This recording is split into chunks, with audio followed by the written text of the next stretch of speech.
E aí pessoal, tudo bem com vocês? Professor Paulo. Vamos ter uma aula agora sobre os poríferos.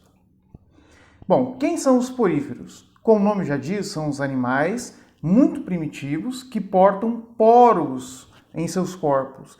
Olha, feros significa portador e pore significa poros. Mas esses poros são muito importantes por quê? Porque é justamente por onde que a água vai acabar entrando no corpo desses animais, tá? Aqui nós temos uma imagem, né, no qual nós podemos ver os poríferos. Então você tem aqui, ó, parecem umas rugosidades aqui, mas são os buraquinhos, por onde a água acaba entrando no interior da esponja, levando junto com a água, né, alimento, né, minerais, certo? Oxigênio, gases, né? E vão retirar, à medida que entra e todos os recursos são absorvidos, né?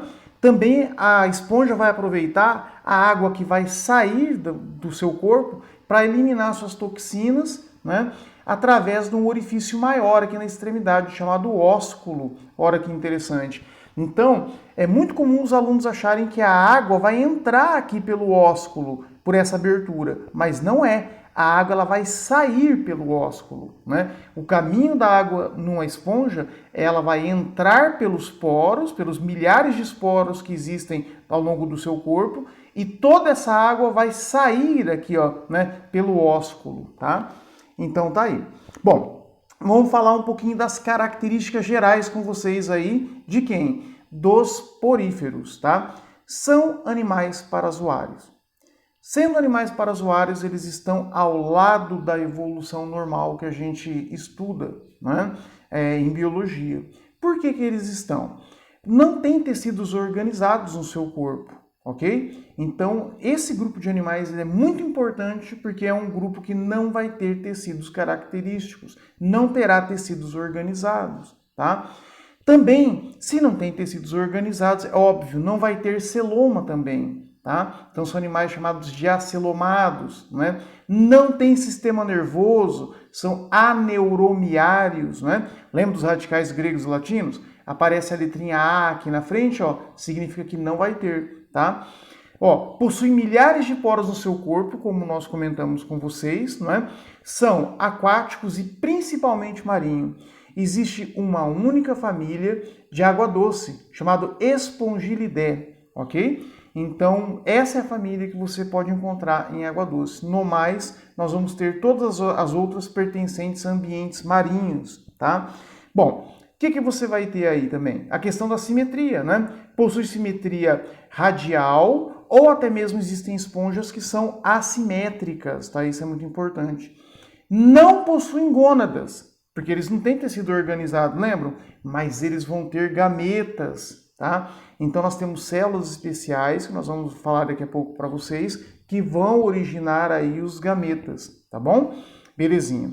Olha, aqui uma outra imagem que acho que fica mais claro, né? Dá para você ver aqui o ósculo, que é a abertura, né? Por onde vai sair a água. O interior de dentro da esponja é chamado de átrio ou espongiocele, tá? E aqui você percebe os poros aqui, ó, que são aqueles buraquinhos, né, que eu falei para vocês, aquelas pequenas aberturas, por onde a água vai entrar por ali. Então a água entra pelos poros, atinge aqui essa cavidade chamada átrio e depois ela sai pelo ósculo, tá? Existe um conjunto de células aqui dentro do átrio, né, chamados de coanócitos, que vão absorver os nutrientes, né, e também gases, né?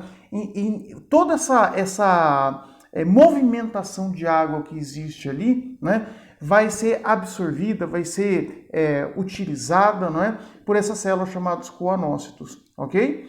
E as toxinas também serão eliminadas, diga-se de passagem, do corpo da esponja, tá? Aqui, ó, reparando, a gente tem uma esponja que está quebrada aqui, tá vendo, ó, tá? E é uma coisa que as pessoas não sabem, como as esponjas, elas não têm tecidos verdadeiros, né? Elas têm células especiais que funcionam como se fossem células embrionárias, né? Aquelas células chamadas de células tronco totipotentes, que pode originar qualquer coisa no corpo da esponja, tá? Os chamados arqueócitos, tá? Então essas célulazinhas primitivas, elas permitem o quê? Uma organização do corpo da esponja e uma regeneração completa. Quais são as principais classes que nós temos aí na sistemática das esponjas? Lembrando que a classificação depende da natureza química da espícula. A espícula é a estrutura de sustentação do corpo da esponja. Então, se você tiver ali uma espícula de carbonato de cálcio, se chamará calcária, né? Ó, a hexactinérida, né? Você vai ter sílica, demospongia, que é uma proteína, né? Tipo uma espongina, né? Escleroesponja, que é argonita, tá? Beleza. Então, o que você vai ter aí, ó? Né? Olha que bacana aqui as esponjas, tá? Você vê aqui de lança aqui o ósculo, né? Lá dentro o átrio, a cavidade e os poros. Interessante que essa esponja tem simetria radial, mas repare que tem uma outra aqui no lado aqui, ó, que ela é assimétrica, tá? Então você não consegue dividir, né, em dois planos, né? Ou em planos dividir em metades iguais, tá? Você não consegue um plano de divisão equitativo, ok? Beleza. Quanto aos tipos morfológicos de esponja, né? Então, veja que as pessoas também confundem, né? Tipo morfológico com classe. Não, tipo morfológico é tipo morfológico. Classe depende da natureza química da espícula, tá? Então, ascon, né, é a esponja mais simples que tem. A água passa pelo poro, cai no átrio, sai pelo ósculo, tá?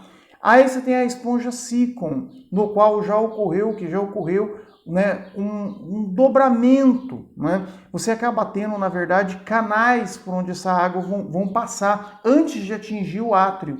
Então a água entra pelo poro, né? Ela acaba atingindo um canal que também tem coanócitos, acaba chegando aqui no átrio, né? Que também tem coanócitos, e aí acaba, na verdade, saindo pelo ósculo, tá? O fluxo de água dentro do corpo da esponja, diga de passagem, na verdade, ela se dá por movimentação dessa célula chamada coanócito, que tem um flagelo, que tem um movimento, né, de turbilhonar, né, de agitar essa água. São milhões e milhões de coanócitos. E a movimentação deles é que acaba determinando o fluxo de água dentro do corpo da esponja, tá? E a última esponja, a esponja mais evoluída que nós temos, né, a esponja do tipo leucon, no qual nós temos aqui os poros, temos os canais aqui de entrada de água, câmaras repletas, né, de coanócitos, e como eles têm essa certa vibração, porque tem um flagelo que fica oscilando, né, essas câmaras são chamadas de câmaras vibráteis, tá? Olha que bacana aqui, ó. E é onde vai ocorrer o quê? A maior absorção, né, de nutrientes e até mesmo de gases aí pela esponja, tá bom? Repare que após sair aqui das câmaras vibráteis, né, através de um canal, elas são levadas, a água, né, é levada até o átrio, né, que também tem coanócitos aqui, diga de passagem. Mas uma coisa interessante que eu gostaria que vocês percebessem, né, é que na evolução das esponjas, vou voltar aqui um pouquinho a aula com vocês, ocorreu o quê? Né? Uma diminuição, a estratégia ocorrer uma diminuição do tamanho do átrio, né? Então aqui você tem um átrio muito grande, veja que na Sicon começou a diminuir esse átrio, né? E na Leucon você tem um átrio bem pequenininho, tá? Então, por quê? Quando você tem um átrio muito grande, você vai ter um volume morto de água, um volume de água que tem nutriente, que tem oxigênio, mas que não entra em contato com aquela célula chamada coanócitos. E à medida que nós tivemos uma diminuição ou uma regressão aí desse átrio, né, do volume dele, e dividindo ali em diferentes câmaras vibráteis, você acaba tendo o quê? Né, uma eficiência muito maior na absorção de água e nutrientes, tá? Gases, tá? Isso é muito importante, ok? Porque você gasta menos energia e você tem um aproveitamento melhor dos nutrientes, certo?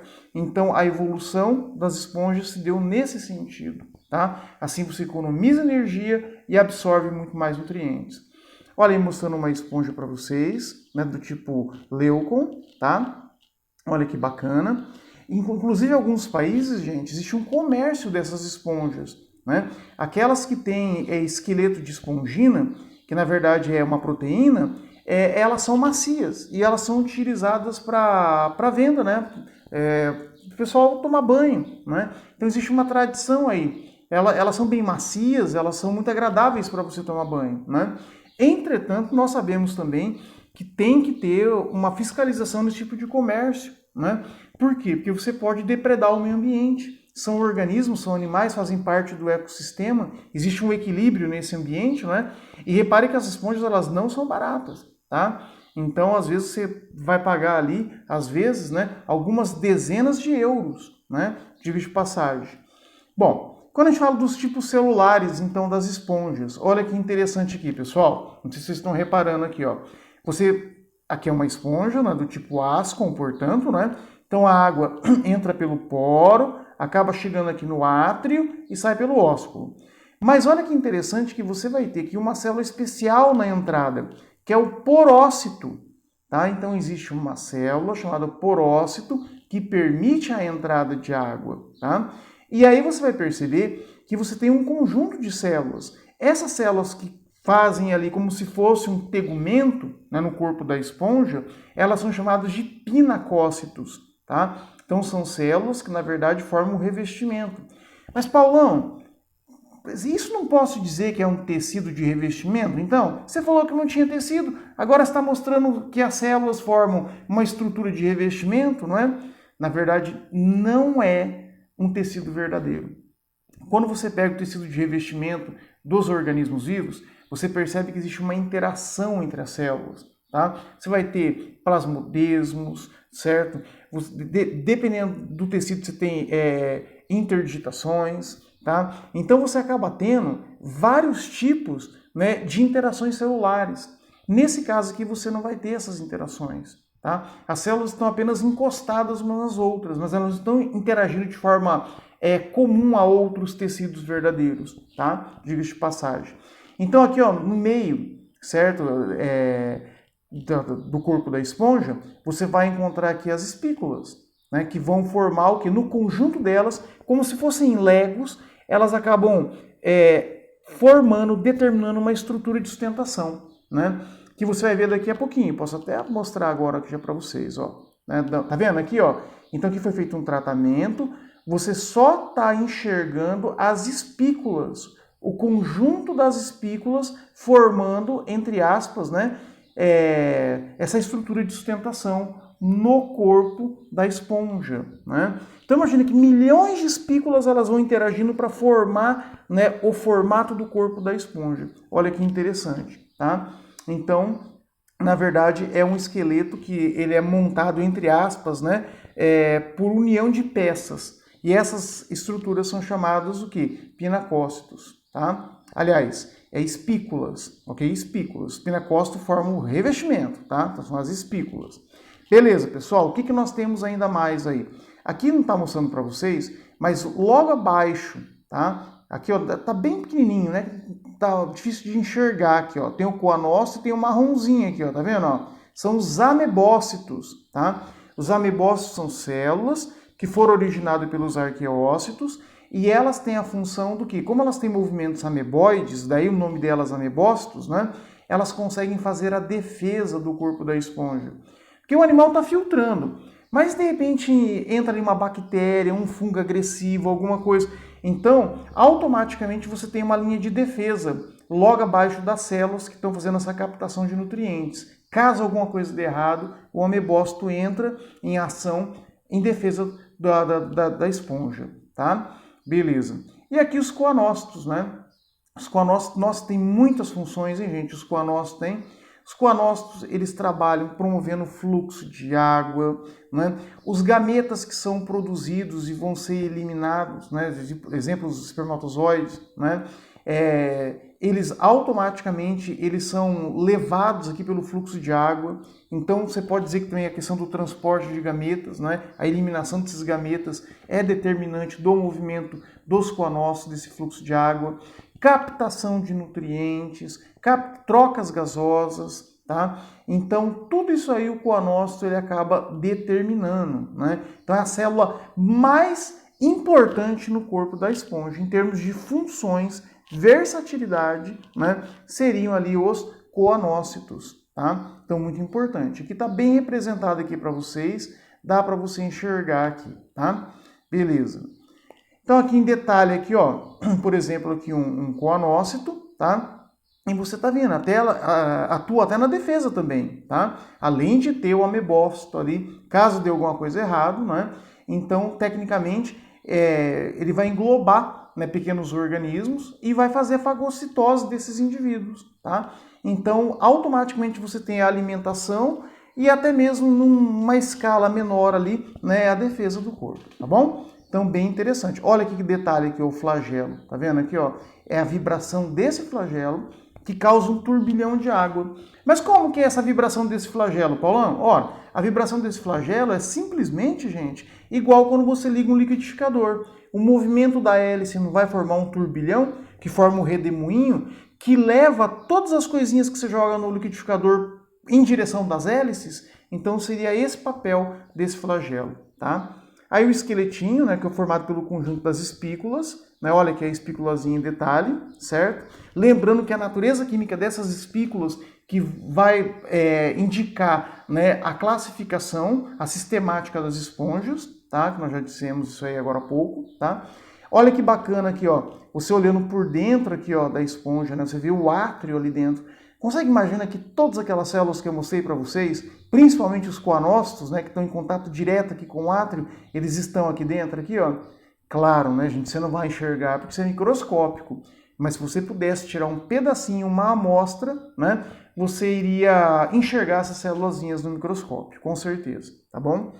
Então, olha que interessante aí, ó, mais uma imagem de uma esponja, né? Também aqui você percebe que é assimétrico, não tem... enquanto essa primeira que tem simetria radial, você consegue dividir em vários planos, em duas metades iguais, né, de corte, vários planos de corte. Nessa daqui você não consegue. Você não consegue nenhum plano que você divide em duas estruturas iguais, tá? Aí nós chamamos de organismo assimétrico, né? Aí outra esponjinha. Quanto à reprodução das esponjas, né? Existem reproduções no qual nós vamos ter o empacotamento de células, né? Então aqui você tem uma gêmula e você vai ter o quê? O empacotamento de células chamados amebócitos, né? Na verdade, até as células que são guardadas aqui também podem ser os arqueócitos, né? E no momento que ocorre aí porque essa gêmula, ela vai ficar às vezes, né, meses no local, um rio que secou, né, vamos dizer lá daquela esponja de água doce, né, esponja iridé, ou às vezes no mar também, que depende muito da questão das marés, né? Então existem marés mais altas no mês, maré mais baixa, e às vezes a esponja, ela acabou se reproduzindo, né, formando essa estrutura, a gêmula, né? E tecnicamente, mas naquele momento, né, tá com pouca água, o local onde ela vivia, né? Então ela acaba sendo uma estrutura também que suporta aí meses, né? E tendo as condições adequadas de novo, os arqueócitos podem se transformar em amebócito, né? Essa gêmula se abre e o corpo da esponja é reorganizado, tá? Então é construída uma nova esponjinha, tá bom? Então isso é muito importante. Tá aqui mostrando para vocês aqui a gêmula formada dentro do corpo da esponja e depois, né, ela aqui no meio, né? E olha que nem eu falei para vocês aqui os arqueócitos, né? Que são aquelas células equivalentes às células tronco totipotentes, porque elas podem formar qualquer coisa no corpo da esponja. Olha que interessante, tá? Então, voltando às condições, você tem o quê? Você tem essa gêmula permitindo a reconstrução do corpo da esponja, tá? Também pode ocorrer, né, a formação de brotos. De repente poderia sair uma outra esponjinha lateral aqui, ó, indo crescendo, crescendo. Aqui dá para você ver que uma esponjinha crescendo aqui, ó, por brotamento, tá? Então você pode ter reprodução por gêmulas, gemulação. Você pode ter pelo brotamento, tá? Ou você pode ter também a reprodução sexuada, no qual você vai ter a liberação de espermatozoides que não foram produzidos por gônadas, hein? Isso é pegadinha do vestibular. Tem que tomar cuidado com isso. Esses espermatozoides foram liberados no meio, foram originados, né, pelos gonócitos, que foram originados pelos arqueócitos, olha que coisa interessante, né? Isso aqui é liberado no meio. E vai ser o quê? Vai ser utilizado para fecundar o óvulo de uma outra esponja, tá? Uma vez que ocorreu a fecundação, é formado o quê? A formação de duas possíveis larvas. Olha que interessante, né? Você tem lá a formação ou da anfiblástula, depende da espécime, né? Ou da parênquimula, ok? São duas larvas que nós temos que têm movimentação ativa. Então elas acabam escolhendo um lugar no substrato oceânico, no fundo do mar, e formando, né, uma nova esponjinha lá, tá bom? Então isso é muito importante. Gente, então era isso aqui hoje a respeito aí dos poríferos, né? Vamos encerrar aí com essa imagem para vocês, tá? Espero que vocês tenham gostado da aula, né? Foi um prazer muito grande estar aqui com vocês, tá? E o importante é a gente sempre estar estudando para os concursos, quer seja vestibular, quer seja Enem. E aqui no canal Biologando, nós vamos ter um conjunto de aulas para vocês, para você poder revisar na sua casa, tá? As partes principais do conteúdo, né, dos vestibulares. Um abraço a todos, estamos juntos.